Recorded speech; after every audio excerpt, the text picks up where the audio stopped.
ఈరోజు 4 o'clock లో lucky draw winner వచ్చేసి మనకి Sirisha madam. Congratulations madam.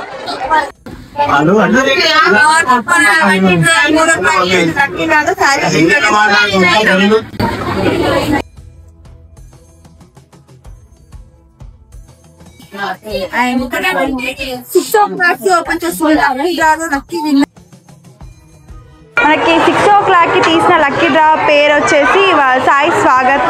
Congratulations. And ఈరోజు 8 o'clock కి తీసిన లక్కీ డ్రాలో లక్కీ విన్నర్ మనకు లవన్ కుమార్ గారు. కంగ్రాచులేషన్స్. లవన్ సారా, మేము వెంకటేశ్వర షాపింగ్ మాల్ నుంచి మాట్లాడుతున్నాం సార్. మీకు పట్టు శారీ గిఫ్ట్గా వచ్చింది. లక్కీ డ్రాలో మీరు విన్ అయ్యారు. అవును, ఎప్పుడు వస్తారు సార్? ఓకే.